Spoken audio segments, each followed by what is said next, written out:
Today I will read the story of Ferdinand by Munro Leaf, drawing by Robert Lawson.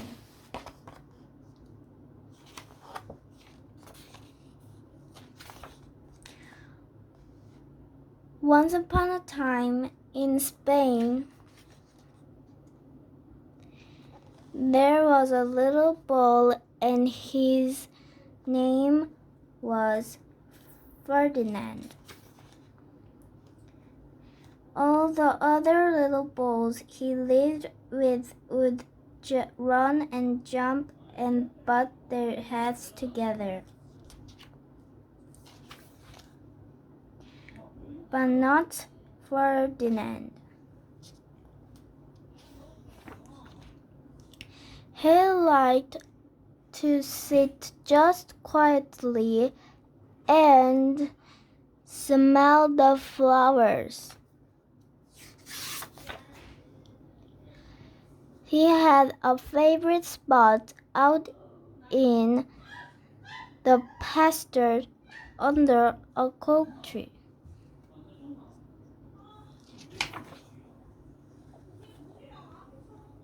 It was his favorite tree, and he would sit in its shade all day and smell the flowers. Sometimes his mother, who was a cow, would worry about him. She was afraid he would lonesome all by himself. "Why don't you run and play with the other little bulls and skip and butt your head?" she said. But Ferdinand would shake his head. "I like it better here where I can sit just quietly and smell the flowers." His mother saw that he was not lonesome, and because she was an understanding mother, even though she was a cow, she let him just sit there and be happy. As the years went by, Ferdinand grew and grew until he was very big and strong. All the other bulls who had grown up with him in the same pasture would fight each other all day. They would butt each other and stick each other with their horns. What they wanted most of all was to be picked to fight at the bullfight in Madrid. But not Ferdinand. He still liked to sit just quietly under the oak tree and smell the flowers.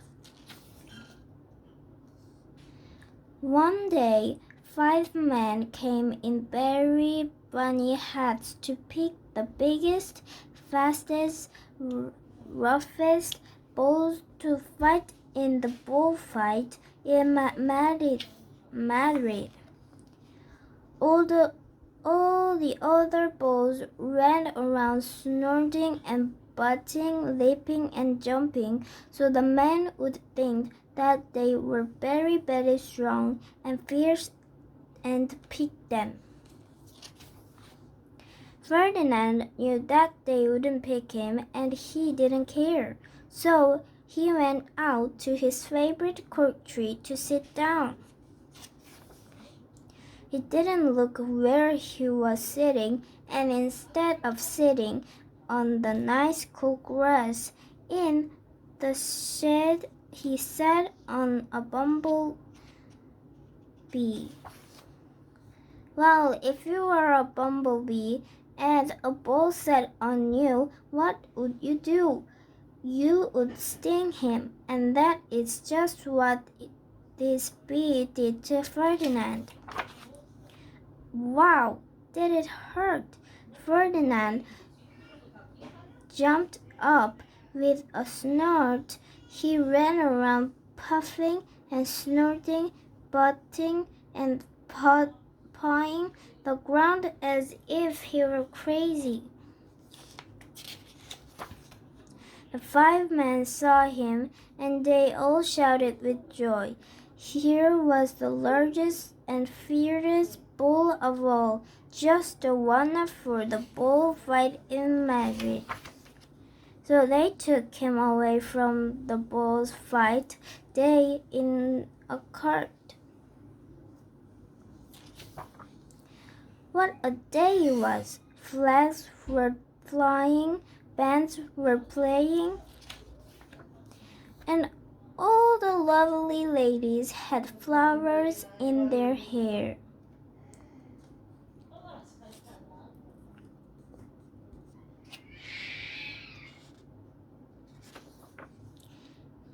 They had a parade into the ballroom.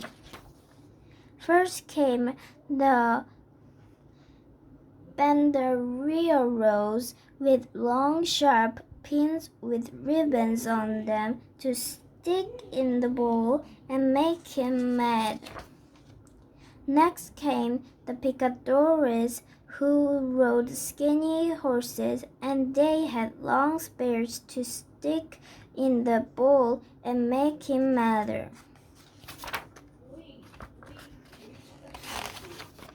Then came the matador, the proudest of all. He thought he was very handsome and bowed to the ladies.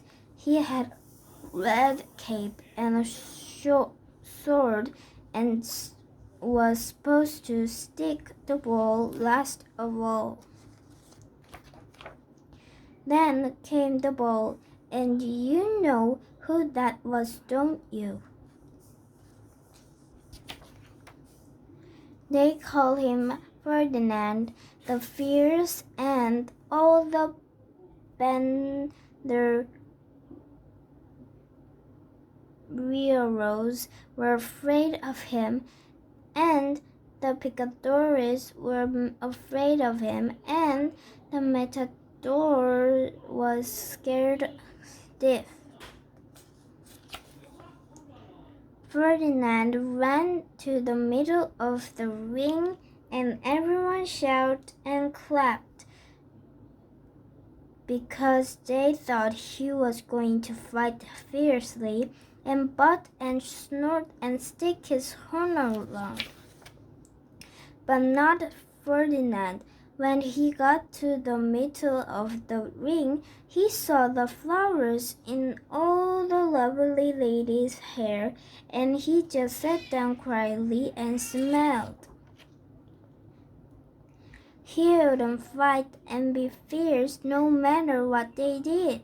He just sat and smelled, and the banderilleros were mad, and the picadores were madder, and the matador was so mad he cried because he couldn't show off with his cape and sword.